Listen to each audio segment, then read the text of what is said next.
Okay, we are live. ¿Qué tal, amigos? Stuart here from Spain Speaks with this evening's live stream, 7:35 p.m., the 23rd of February 2025. Looking at some of the main stories that have caught my attention in the press today, as we always do, the Spanish press, of course.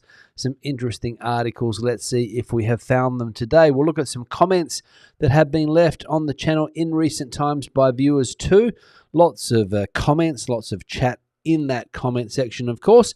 And then in the second half of the live stream, we'll go into the live chat, check out what is happening among the viewers there this evening. So if you are in the live chat, watching live today, say hello, or in the comment section if you're watching after the event, of course.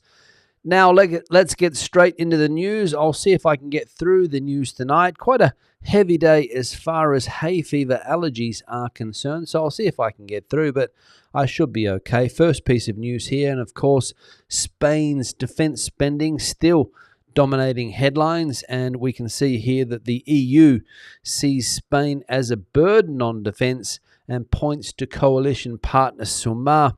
It must do more, says the EU. Brussels is growing increasingly frustrated with the Spanish government's reluctance to increase defense spending. The target of reaching 2% of GDP by 2029 is seen as wholly insufficient, and the European Commission views the left-wing party Sumar as an obstacle to the necessary increase in military expenditure. Led by Deputy Prime Minister Yolanda Díaz, Sumar has strongly opposed the idea, a stance that is not well received in the EU capital. Spain has not done enough so far. Going forward, it must do more, said EU sources, adding that NATO is already demanding greater investment and will continue to pressure member states to boost their defense budgets. Last Thursday, NATO Secretary General Mark Rutte directly pointed to countries failing to meet the 2% GDP threshold for defense spending, Spain among them. The country not only falls short of this target, but is also the lowest defense spender in NATO in relative terms, allocating just 1.29% of its GDP. So Spain being told to pull its finger out of the proverbial a burden on defense, and the left-wing party, the far left-wing party, the extreme left-wing party, Sumar. One of the reasons why the government is doing this, because they can't get things done without that coalition partner, Sumar. And Sumar is anti-war, anti-defense spending. They would rather see money spent on other things, as I have mentioned, namely social spending, because that's what they are about, not defense. So we'll see if Pedro Sanchez can increase, or whether, as I mentioned also the other day, he just kicks the can down the road for the next few years until somebody else takes over and it becomes their problem. Time will tell. Second piece of news here, and a protest against Valencian Premier Carlos Mazón in Orihuela over the Dana response ends in violent clashes. The president of the Generalitat Valenciana, Carlos Mazón, faced the protest, escrache in Spanish, in Orihuela this Saturday, which escalated into moments of tension and violence between demonstrators and PP supporters. According to Atlas, the leader of the Valencian PP visited Orihuela to attend a meeting with mayors and party members where he discussed the law on educational freedom and the choice of base language in Valencian schools.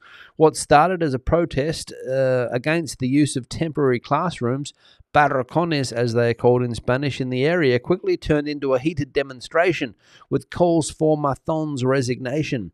Protesters not only criticized him for the education issue, but also for his handling of the Dana storm crisis, shouting insults such as murderer and extreme slogans like Mazón to the firing squad.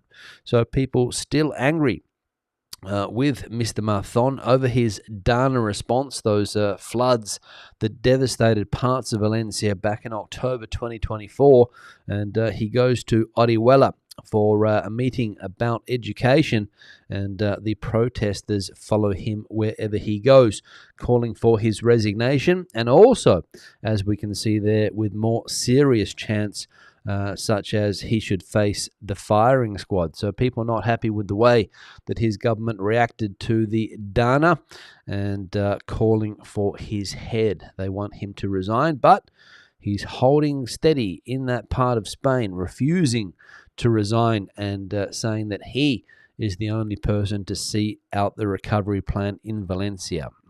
Don't know about that, but as I said, holding firm is Mr. Mathon, despite the protesters. Next piece of news here, and Spain has more wine than it can sell. Vineyard uprooting back on the table. Spain's wine industry is beginning to recover, with domestic consumption rising by 2.5% in the past year to 9.9 million hectolitres, according to the Interprofessional Wine Organisation. At the same time, exports grew by 12% in the first half of the year, particularly in bulk wine, and by 6% in value. While the sector is bouncing back from the pandemic's impact, it still faces a major challenge: surplus production. Spain continues to produce more wine than it can sell, particularly red wine, prompting agricultural authorities and industry stakeholders to consider measures to balance supply and demand. One key strategy, alongside market expansion, is the permanent uprooting of vineyards, or alternatively allowing replanting over the medium term. These measures would involve public subsidies, of course, as proposed by agricultural organisations. However, the sector remains in anticipation of the European Commission's forthcoming medium-term strategy for the wine industry, which is expected to outline further solutions. So there we go. Spain has more wine than it can sell. Well, a good idea would be send me a couple of boxes my way, and we'll see if we can help deal with the issue of more wine being able to produce more than it can sell. And one of the solutions, to pull the vines out of the ground. So we'll see if that goes ahead. But good news there that the wine industry recovering since COVID, but now overproducing, especially when it comes to the Vino Tinto. The Vino Tinto. And the final piece of news here, according to Forbes magazine, the best place to live in Spain isn't Benidorm, if you're over 60, or Malaga. When thinking of an ideal retirement destinations, places like Benidorm or Malaga often come to mind, associated with sunbathing pensioners. However, Forbes has named Valencia as the best city for retirees in Spain. In its latest list of top retirement destinations, the magazine ranks Valencia above other major contenders such as Madrid or Alicante. What makes Valencia so appealing for older residents, they ask. The combination of quality of life and affordability is outstanding. According to Forbes, a retired couple can live comfortably in Valencia on just €2,300 a month, a particularly attractive figure compared to the cost of living in the US, where retirees often spend more than half their income. Another key factor is Valencia's healthcare system, considered one of the best in Europe. Access to high-quality medical care is essential for those looking for a stress-free retirement, and Spain's universal healthcare system provides a major advantage, ensuring medical assistance regardless of financial status. That is true. Universal healthcare system, doesn't matter whether you are rich or poor, you get the same service. And €2,300 a month for a couple to live in Valencia, according to that article. Obviously, if not paying rent, because rent, as we know nowadays, one of the biggest issues people are facing in cities like Valencia, where rent prices are out of control. So if that's not an issue, rent, then €2,300 a month will see a couple of two live quite comfortably in that part of Spain with that Mediterranean lifestyle, and of course their hospital needs covered by the generous social security system, which we all pay for. Into the comment section now, and the first one here from Griffey. 10 days without sun, that's pretty common during a winter here in Seattle.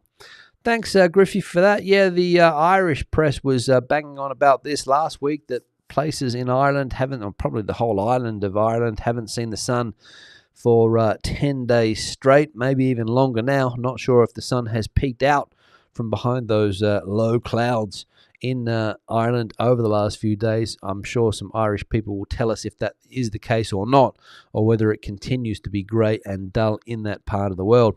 And other parts of the world, Seattle, as Griffey points out there, also a place where you don't get much sun. Quite the opposite here in Spain, where sun is quite prominent most days of the week in many parts of the country, except the north. Where I live here, it's cold, but the sun shines, and for many people, that is a pro. One here from Neil. Life is getting more about the 2 C's, convenience and comfort, fast food, TV, and addiction to mobiles. It's all too easy to order fast food rather than cook and move. To be healthy, it takes effort. Moving, that is translated to basic exercise and health. Thanks, Neil. Yeah, the growing fast food increase here in Spain, let's say, other parts of the world too, where fast food is part of people's day-to-day, the convenience and comfort lifestyle that they have, ordering on Uber Eats and the like nowadays. Very, very popular, and people not getting the exercise that they need and putting on weight, which is very easy to do once you get over a certain age. And with all of the fast food choices around nowadays, the McDonald's and Burger King are being outnumbered by many other types of fast food convenience stores. So thanks, Neil, for that. The 2 C's, we'll remember that. One here from Eddie. Some very interesting topics that I'm sure will divide opinions. I must say I do like Spanish food. However, my favorite food from around the world is without doubt Malaysian cuisine. Thanks, Eddie, for that. Yeah, we talked about this the other day, I think, Mark and myself, in a chat that we had. Spanish food, some of the things that we like, some of the things that we dislike. And Spanish food, yeah, it's if you live here in Spain, you'll only hear local people raving about the quality of their food. But of course, when you try other types of cuisine on the same level, probably, and Malaysian cuisine, according to Eddie, one of his favorite. The times that I've had Malaysian cuisine when I have traveled through Kuala Lumpur on my way home, yeah, it's not bad. It's not bad. Curries and the like. So Malaysian cuisine, a type of fusion cuisine, I believe, coming out of that part of the world in Malaysia, of course. Thanks, Eddie. Tintin. Hi, Stuart. Read the toxic male culture in Spain. Have you seen the Spanish language Netflix series Machos Alfas? It seems that the purpose of this series is to challenge people to examine their attitudes via a comedy series. It's well worth watching. Regards, Al. Thanks, Al, for that. I have seen a couple of episodes of Machos Alpha on Netflix, I believe it is. And it's the story of 4 machos alpha, if you like, all in different situations in life, separating from their wives and girlfriends, other single men, making money, trying to have a successful life as a single man. And of course, it is, as Al points out here, addressing this issue, the stereotype of the macho alpha, the alpha male, which, as we know here in Spain, has been controversial the last few years, especially with that Rubiales kiss incident and the classic example of the macho alpha, the macho iberico, as they call it, Mr. Rubiales, on display for the world to see. Thanks, Al, for that. And check the series out on Netflix, as I said, Machos Alpha. Anthony has another comment. I've never heard anyone claim Spanish food is the best in the world, but I guess there must be some Spanish who do believe it. Yeah, probably the population as a whole believes that. It's called food nationalism, believing that your food is the best in the world. Happens wherever you go to many, many places. If you go to France, you won't hear a French person speaking bad about their cuisine. Italy go crazy over their cuisine. The Greeks, all of these European cultures with strong food cultures claiming their food to be the best. And you can find some good dishes. But of course, the word the best, very subjective, of course. But yeah, here in Spain, people claiming that all the time. Spanish food, the best. Is it the best? Don't know. It's good, but is it the best? That's the question. Another one here from John. Peruvian food is some of the most interesting and flavorful cuisine anywhere. Yeah, thanks, John, for that. That is true. My recent journey to a Peruvian restaurant here where I live on the outskirts of Madrid was a very tasty experience indeed. And I will be going back to that restaurant for some more of that Peruvian food to make my taste buds jump about, which is something that doesn't often happen with some of the meals that I eat, but that Peruvian food sure did make them jump. That is for sure. Lots of different textures, spices, flavors in that food. Delightful, delightful. Thanks, John, for that. And thanks for the coffees the other day, by the way, too. And the final comment here, well, there is no final comment. So there we go. That's the end of the comment section today. Now I'm going to go into the chat section in just a moment. Before I get there, I need to change the backdrop picture. This picture sent in by Finton. Finton yesterday sent me numerous photos. Thanks, Finton, for this. And this is apparently the Altea Old Town, as opposed to the new town, I suppose. The Altea Old Town in the Valencian community, Alicante, I believe. Thanks, Finton, for sending the photo through, and the other ones as well. We'll get around to those in due course. Email address to send photos to is spainspeaks@gmail.com. Feel free to send your photos through to that address, as Finton has done here. And we have a choice of lovely photos, as we can see. The colors that we have in this photo here, the whitewashed village, very steep village as well. Not easy to get up and down, of course, and probably lots of tourists in this village at all times. So thanks, Finton. spainspeaks@gmail.com is the email address if you have a similar picture that you would like to see on the backdrop. Also, the like icon is going on the screen. If you haven't hit it yet, please do so. Below the video, you will find it if you're watching on YouTube. Different if you're on the television. You have to go into the settings to find the like icon, I believe, in the YouTube app, but it's there. So do us a favor and hit that like icon, as 47 people so far have done. We'll see if we can get up to a decent tally of likes today, of course.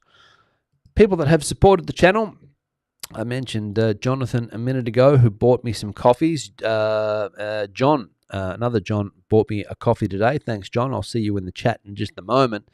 Super thanks, and the super chat option here on YouTube. If you're watching the live stream, the super chat option is a way that you can, or super stickers as well, that you can support the channel, and longer term supporters, of course, on Patreon.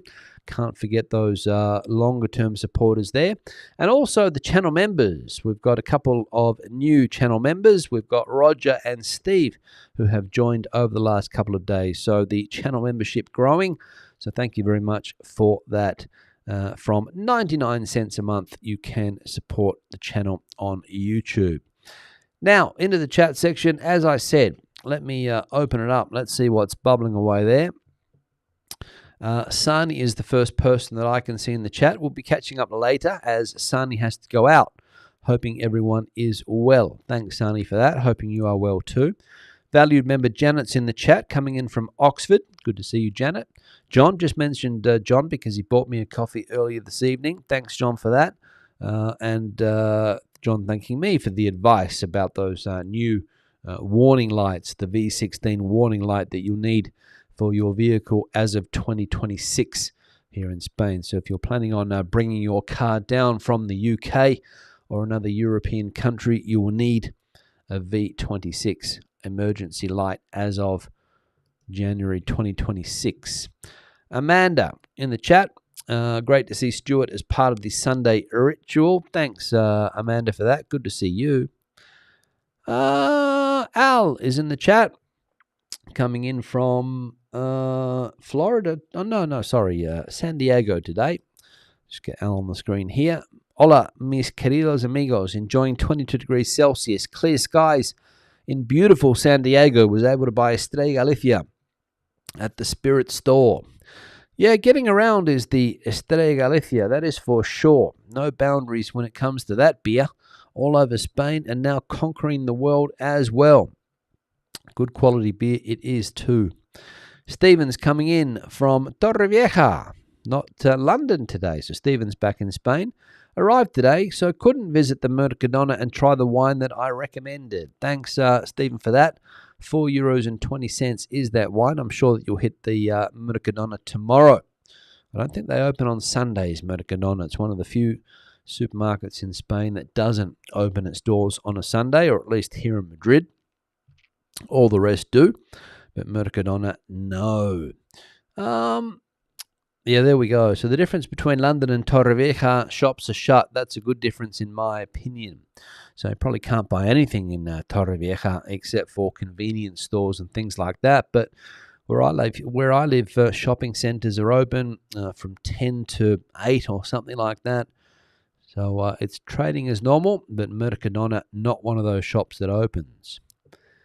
Galician beer is everywhere, says Stephen. Yeah, noticed the Mao on tap at Luton Airport this morning. Yep, Spanish beer is becoming popular, the Spanish lagers. Eric is in the chat too, coming in from Terrassa.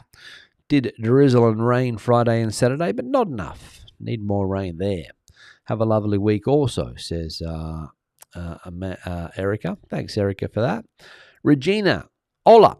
Very simple. Hola, thanks for that. 3 degrees above zero today in Vermilion, Canada. Last week it was extreme cold, and today it's 3 above. So there we go. Very changing weather there. Eliseo coming in from Brazil, 29 degrees there. Rain is coming. Thanks, Eliseo, for that. Good to see you back in the chat today. Janet replying to Amanda there. Not sure what that's about. Marianne's in the chat. Who benefits from increasing defence spending? It's been nice having stability and abundance. I guess change is inevitable. Warm regards. Thanks for that, Marianne. Who benefits from increased defence spending? Probably companies that are involved with defence equipment and things like that, where they will no doubt spend money on. So I imagine that's where they'll go. I know here in Spain they're talking about giving people in the military an extra €200 a month. So the soldiers will benefit as well. Dave, the Florida correspondent, formerly Madrid correspondent, now in Florida, of course. Hoping everyone is happy and healthy. 22 degrees there in St. Petersburg. Thanks, Dave, for that. Good to see you. What am I allergic to? Yeah, I'm allergic to these, I'm not sure what they're called. I spoke about it last year, Janet. They're a type of fern or something, I think, that they put here as a like a fence to alongside fences to try and block the view through parks and things like that. Can't remember exact Arithonica they're called in Spanish. They flower at this time of the year and very, very strong. I never used to have an issue with this, but now for some reason I do. I think that's the reason. What else is going on here? Brenda coming in from the Sonoran Desert in southern Arizona. Good to see you, Brenda. What else we got going on here? Benjamin saying, Bajan saying hello to everyone. Hola todos. Alex would also like to volunteer to help solve that pesky wine surplus. Well, yep, they send us a few cartons, Alex. I'm sure that will be a way to deal with the issue. Darcy, 3 months and 6 days until he is in Alicante, or they are in Alicante, but not counting. Thanks for that. Life in Spain Unfiltered. Mark is in Fuengirola. Good to see you, Mark, today. Al saying the problem with the vineyards, the problem with what to do with the vineyards is the fact that grapes are grown on relatively poor soil. Difficulty will be finding this alternative, says Al. Thanks, Al. Uber Eats is a diabolical name if you understand German. Thanks, Alex, for that. I don't understand German, so I've never really thought about it. But I'm sure that the German speakers will know what you're talking about. Busby loves the food reviews and language vlogs. Hope there are more to come. Yeah, absolutely. There are more of those types of videos to come, Busby. Stay tuned. 2 months until Rich is back in Spain permanently. Thanks, Rich, for that. Hope all goes well with that upcoming move. The word Uber means over and beyond. So Uber Eats means overeating in a literal sense. Yes, I'm sure a lot of people are overeating with Uber Eats and not getting off the couch. Antonio, about alpha males, machos alpha or machos ibéricos is kind of outdated. Now lots of sigmas, not alphas or betas. Hee. Sigmas are more interesting and more cultured males, says Antonio. Thanks for that, Antonio. D coming in from Javier, Alicante, near the end of our 2 months. Lots of sunshine, although rain today. No doubt sunshine tomorrow. 3 months of winter sun. D is getting down there. Thanks for that. Busby saying that paella is severely overrated. It's just rice with leftovers. Yeah, there are some very good rice dishes, Busby. And when you have a hunger for them, they can be quite a tasty dish if done well. The problem is to get the rice perfectly cooked, and a lot of the times rice is overcooked. There's not enough flavor in the rice as well. That's one of the issues. And because it's become so popular, probably the majority of places don't do the rice dishes very well. But if you get a specialist rice place, somebody who knows what they're doing, you can get a good rice dish, of course. Antonio was saying that Peruvian food is one of the best in the world, highly recognized here in Spain. The video was great. I enjoyed the meal, Antonio, I will say. A very flavoursome meal it was. The Luxury Bucket List saying hello. Thanks for that. Flutter Girls in Toronto, where it's supposed to reach 0 today. Valencia was already on Flutter Girls' list of possible retirement cities. As for many people, Flutter Girl it is. Great picture, says Alex. Thanks for that. Liz is in the chat too. Love the food videos. Keep them coming. I will do, Liz. I will keep them coming. I'm trying to find a bit of variety. That's always the issue. Something different to bring to the table each time. So I'm still searching for places. What's this here from Andrew? My best to keep the Spanish producers in business, but eventually you have to say enough until at least tomorrow anyway. I'm not sure what, the wine, I suppose, that is referring to. Thanks for that, Andrew. That is true. Stephen saying, Stratospherian saying, good evening. Thanks for that. Good to see you. What else we got here? Carmen saying, your colleague James Blick debuted a great video yesterday visiting local eateries in Barcelona. Yeah, well, they won't be local eateries for long. That is for sure. My Italian therapy is in the chat here. Even though I'm moving to Portugal, I love watching your channel, keeping me abreast of what's going on in Spain, given the fact that I'm moving from the US. Good to know that my new neighbours, good to know how they're doing. Thanks for that, and I hope all goes well with that move there. Ad coming in from Fuerteventura. Thanks for that. Good to see you, Ad. Erica says that stores in Catalonia close except for convenience stores. There we go. And the opposite in Madrid. Madrid has a more liberal retail market, I think, in that sense. They promote Sunday trading. If you're working in it, I suppose it's not that good. But if you are a consumer, want to do your shopping, Sunday's a day that people like to head to the supermarket if they can. What else we got going on here? Not sure what that's going on about, so we'll get rid of that. MC, hello, first time writing in from Norway. What are the alternatives that Brits go to instead of places like Benidorm and Magaluf? Not sure. You're talking about holidays or to live, or not sure there, MC. Let us know if you can. Abe, a valued member, saying here, hello from Monterey Bay, California. Sign me up for the wine surplus. So we've got a few people signed up for that already, Abe. So as soon as they send the cartons our way, we'll distribute them. Sure the man, greetings from a wet and damp Ireland. So it looks as though the weather hasn't improved in Ireland. I'm sure that the spring will change things. Hopefully, you'll get some sunshine over the island there. Renan coming in from Los Angeles. N194, valued member with a coffee. Thanks for that. I just skimmed through the movie and it's already our collective dystopian. Not sure what that's talking about there. Philip's coming in too. Ola Stewart. Philip coming in from a wet and windy London. Good to see you, Philip. Good to see you. Valued member, of course. MC just became a member as well. Thanks, MC, for that. Let us know if you're talking about holidays or residing, MC. Let us know. Tomo, Ola Stu, slowly getting through your videos. Very informative. Hoping to retire to Almeria next year. Just trying to figure out the cost of living for our needs. Yes, Tomo. Hope all goes well with that potential move there. And you work out how much you will need to live comfortably in Almeria. The good news is that Almeria is one of the cheaper parts of the country. So you should be able to live quite well there for a decent amount, I think.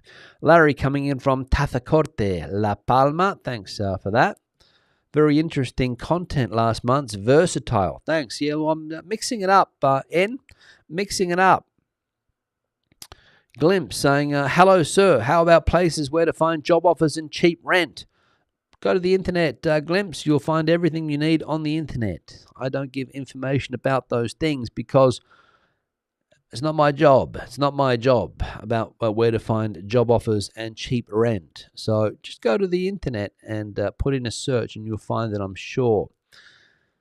Antonio's replied here saying lots of Norwegian colonies in southern and eastern Spain like Alfas del Pi. Good luck. Thanks for that, Antonio. Alfas del Pi. Sprinkler Fitting, Canada. Hello, Stuart. Good to see you. And the last one here, watching from Vancouver, Canada. All the family watching your show. You should be a comedian. Yeah, I don't know whether I could be a comedian or not. I don't know. My humor sometimes doesn't hit the target audience, as I found out over the last few years. And Gene, coming in from Florida, has Valencia gotten through the cleanup from last October as yet? I would say I haven't been to Valencia, Gene, so I don't know firsthand. But from what I've heard and read in the comment section here, the answer is no. It's going to take a long time to clean that up. A long, long time. The area is affected, of course. What else we got going on here? But I'm on the internet now. What do you want me to do? Do your search for your Glimpse? Crikey, man. Do it yourself. What else we got going on here? Euro, watching from Croatia, originally from Nepal. There we go. And my advice, Glimpse, is talk to specialists about these things, not somebody who's just talking about the news on the internet. All right? If you want decent quality information, talk to experts on the job market and things like that. Talk to a real estate expert, not me. You have a great perspective, Stu. Thanks, Carmen, for that. Didn't get to see this one here. Euro, watching from Croatia, originally from Nepal. Good to see you, Euro. Now I'm going to wrap the live stream up. It's been a pleasure as always. Hope to see you again on Tuesday when I will be back in a couple of days' time. Hope all goes well until then, and everyone has a fantastic start to the week. Hasta luego, hasta entonces, adios, and bye-bye.